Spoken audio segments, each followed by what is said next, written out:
right, how is everybody doing? All right, well, if you couldn't tell by my physique, I am a dad. Yes, I have 3 kids at home. They range in height from here to here. I stopped keeping track of how old they are. It feels like it changes every year. I get asked a lot what it's like having 3 kids, and the way I describe it best is with 2 kids, you're trying to balance your marriage, your kids, and your job. So try to imagine juggling 4 balls all at once. And then somebody hands you a baby.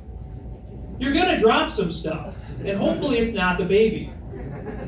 You know, if I'm being honest, I did drop my baby once. And I knew it was bad when I dropped him and he didn't make a noise.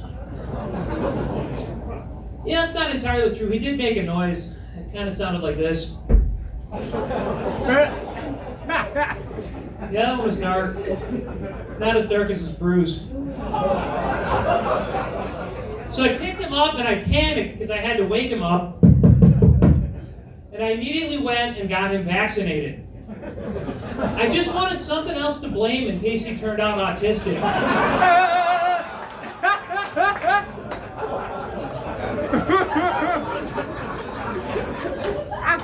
So instead of daycare, I sent my kids to Spanish Immersion Academy. I thought sending them to the academy would better prepare them for living with middle-class white privilege. So I don't speak Spanish, and a lot of my kids' teachers don't speak English, but they do take great care of my kids. So I'm always telling their teachers, mucho, mucho, mucho, because I know it means a lot to them.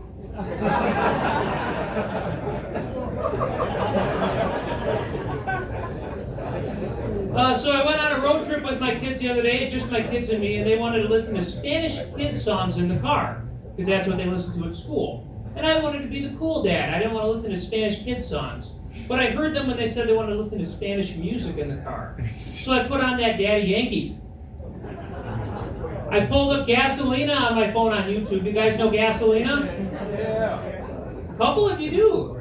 And so I just put it on loop. We're listening to the same song in the car for hours. And after a couple of hours of listening to the same song, I'm in the front seat of the car like, El gusto gasolina! And my kids are in the back seat like, Dame más gasolina! To me, I'm like, Alicante gasolina! To you guys.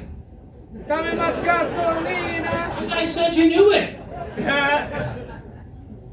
Anyways, after a couple hours of this, it got a little boring, so I took it off a loop and I let YouTube roll over just to the next song and the next song. And so we're still rocking out, we're still having a good time listening to Spanish club music.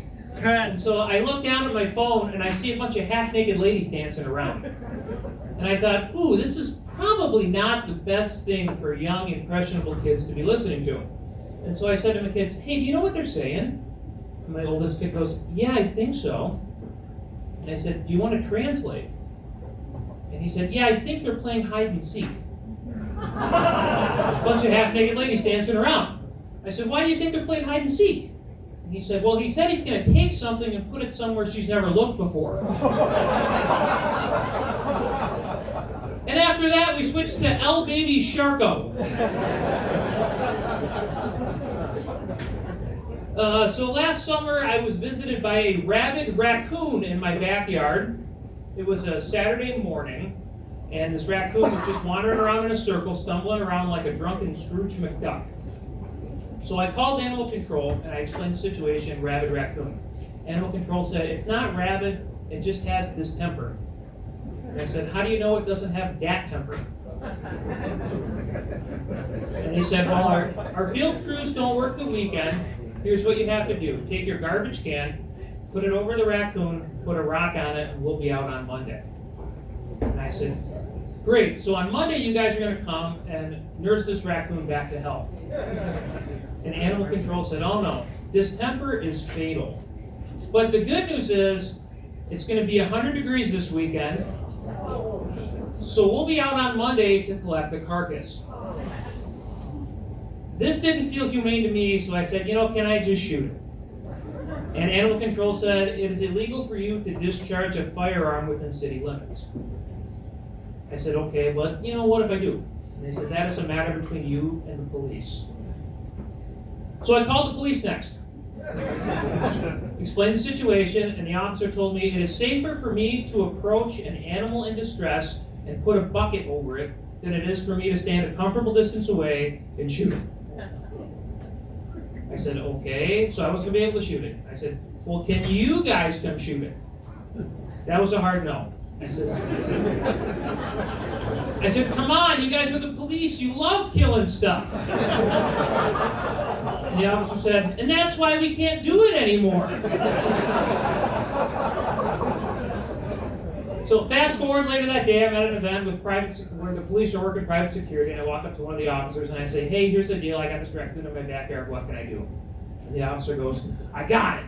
And he looks around like he's about to tell a racist joke, and he wants to see who's listening. And the officer goes, call back and say the raccoon has become aggressive. This will give you motive and probable cause for self-defense. And now you can shoot the raccoon. But before you shoot the raccoon, you need to shout, stop resisting! Hey, if you guys like that, I'm on all the social medias. You can find me on YouTube, Twitter, Tinder, Instagram. Some of you were laughing, but I promote the hell out of my shows. Ashley, if you came, sorry I'm happily married, but thanks for buying a ticket. My name is Chris Dedede. Put your hands together for your host. Thank you very much, everyone.